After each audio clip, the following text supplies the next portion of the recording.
The final audio recording of Morgan Elliott was found on a shattered dictaphone, lying in the dust of a subterranean concrete hallway.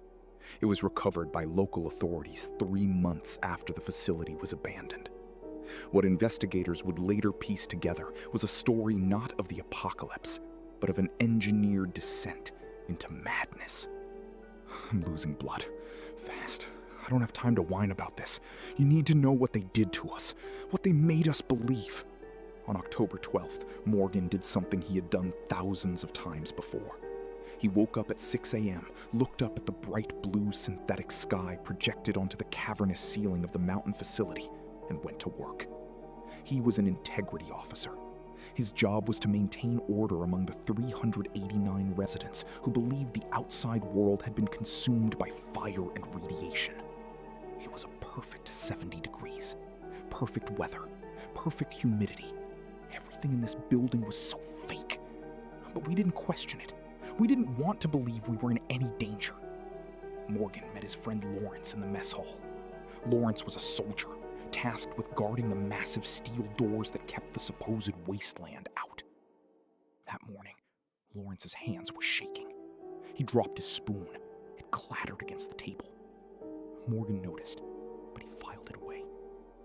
Training for something that may or may not ever happen. It doesn't matter, though. I joined to keep the last safe place on Earth safe. But it's never been safe, has it? That's why we need you so badly. You are guardian. It was the kind of thing you say to comfort a friend.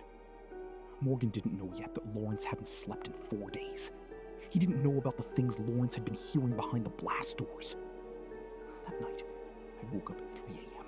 I reached out to press the light button on my alarm clock. It was while I was rolling on my back that I felt it. The weird depression of the mattress under me, inclined toward the empty side of the bed. Morgan touched the mattress. There was no one there. But the heat of whoever, or whatever, had been lying next to him still lingered. He told himself it was the ventilation system. He told himself it was a draft. The kind of thing you explain away at the time. I spent the rest of the night roaming my quarters. I was too scared to feel ridiculous. I just kept telling myself it was a nightmare. 3 days later, the illusion of safety shattered. A coworker named Paul was found in the lower maintenance levels. The official report from the facility's administrator called it a freak industrial accident. But Morgan saw the body before it was moved. He was destroyed. His legs were broken in at least 20 different places.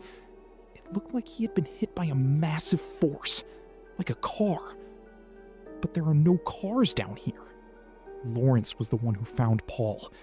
He had vomited in the hallway. The horror of the situation was beginning to take root, but the true nature of the threat remained hidden. Morgan, you have to understand. We're dying down here. The air, the food, it's changing us.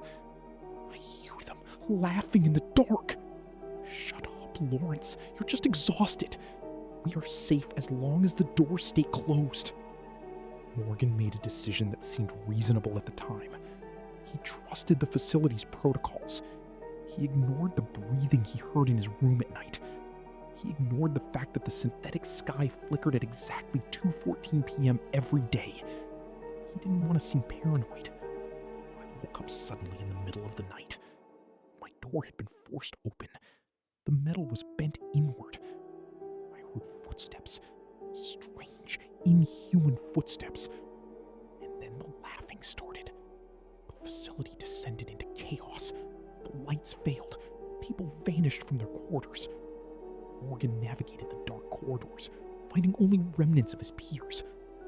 It was then he found the heavy steel door at the end of Sector 4. The door that was supposed to lead to the irradiated wasteland.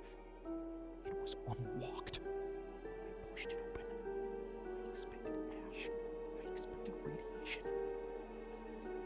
What Morgan found was a concrete stairwell. He climbed for 10 minutes. When he opened the final door, he wasn't met with a barren wasteland. He was met with the fluorescent hum of a corporate parking garage. I stepped out. My eyes couldn't adjust. I saw a man standing by a luxury sedan. He was wearing a dark purple suit. He was just waiting. The man was Scott McGinnis, CEO of the conglomerate that funded the Mountain Project. Scott wasn't a savior. He was an observer.